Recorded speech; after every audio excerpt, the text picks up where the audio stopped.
बैठला से न्यूज बनैला से ना होला, ठीक बा। और रह गई बात तो भोजपुरी इंडस्ट्री के बारे में मत बोला, केहू और के बारे में बोल सकेला। गाना रह गल ना तो सब टाइप के गाना आवेला, एगो हमारे यही टाइप के गाना ना आवेला, अच्छो गाना आवेला।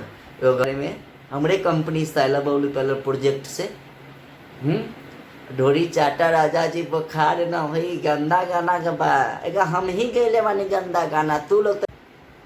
चलिए नमस्कार प्रणाम आप सबके भाई, हम बबलू प्यालल सबको लवली दिल से लवी प्रणाम। बहुत हो गया आप लोग भोजपुरी के रख भैया ना, तो चलिए आप रोज के बता दी। पहले हम एगो हमार गाना आयल बा, जौना गाना के नाम है ढोरी चाटा राजा जी बुखार न, इमें का गलती बा भाई? हाँ, बॉलीवुड में बिकनी पहन के शूट करे जरा के बोलेला एको बेर कि हमार गाना कहे ऐसन बा। अरे यार अपने आप के अपने घर फोड़ तारा भाई, का जरूरत बा भाई? हाँ, कुछ लोग ह जे कहेला तो क्या पता भोजपुरी के बारे में?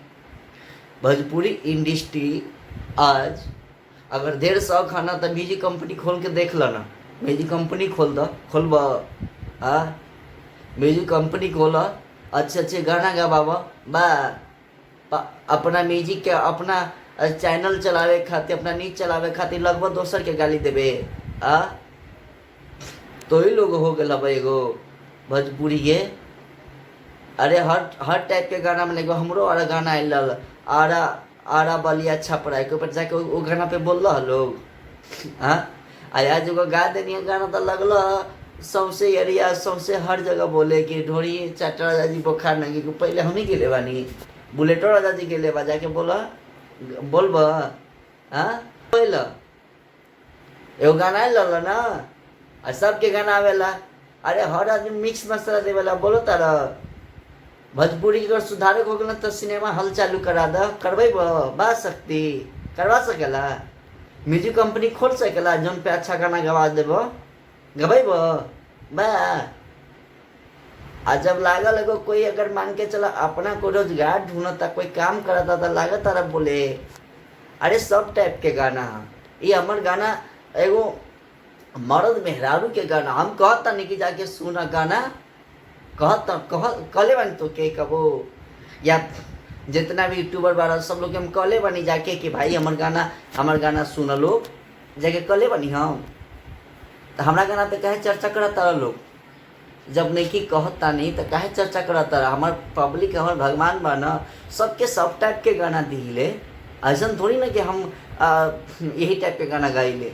अरे हर टाइप के गाना, ढोरी चाटा राजा जी बुखार न हुई वो एगो गाना गा देनी, और से पहले हम ही गेले बन ढोरी चाटा जी बुखार, ढेर लोग गेले बा गावे दो तो के ना सुने के मत सुना। बॉलीवुड में ना होला, बॉलीवुड में पिकनिक पे शूट होला, साउथ में पिकनिक पे शूट होला, अपना घर के बारे में जाके बोले ला का केहू के? सुन ले अब केहू के बोल ले हा। ऐसे मत बोली लोग, ठीक बा।